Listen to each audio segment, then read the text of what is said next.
With a normal bio kid situation, you have 9 months to process, 9 months to think I'm going to be a parent. I'm going to have my life's going to change. But with adoption and fostering, it's just like at the drop of a hat. Nothing prepares you for that. Like life doesn't prepare you for this, and that's part of the problem. Like life is messy, and we love to pretend it isn't, but it is. One day, I got the phone call saying, hey, there's this baby, this little boy, his name is Thomas. Are you still interested in come meet us at the hospital tomorrow? Bring your car seat, make sure your crib's ready. And you know that it's a complicated issue. It's not just that they don't love him and gave him away. It's totally not like that at all. They do love him, and you know they wouldn't choose it this way, but we live in a really broken world.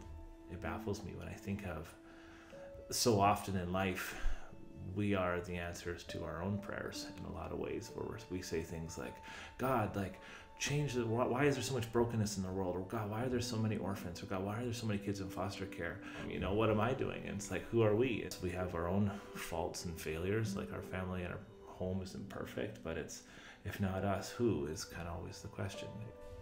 Just walking into the hospital with that empty car seat, it was just a very surreal moment, because part of you is really excited and like hopeful and nervous and scared, because you're like, what is this even going to mean? What is it?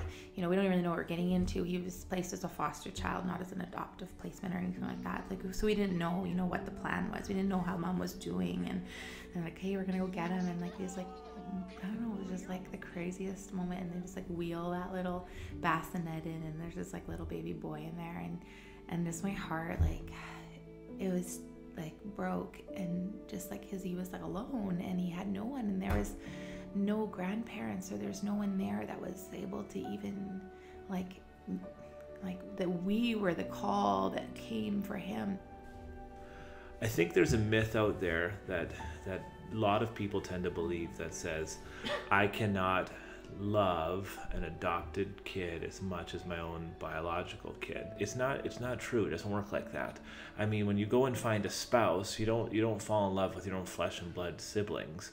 You fall in love with somebody that's from outside of your family, outside of your context. And so the idea and this notion that you can only love from what's within it's completely untrue. I just think so often that if someone was to come up to you and say, this child has nowhere to go, and they have no one there for them, and they've been through some really rough stuff, it would be really hard to turn them away. I wouldn't say that everybody is supposed to adopt a child, but don't pretend that it's not affecting our society. Don't pretend it doesn't affect everyone.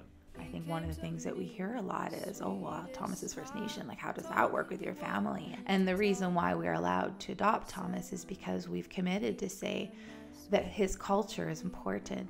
We're very Canadian in the sense of very mixed background, and I am Métis, but just getting to explore that with our kids, to say like, just for our kids' cultural exposure, for them just to say like, to celebrate each other, and like we say, like, one tribe, many colors, that all of us, as God designs us, each unique, but that it's something that we celebrate in each person.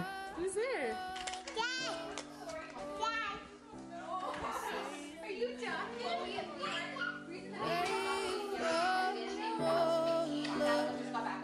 Reality, Neverland is home to lost boys like me, and lost boys like me are free.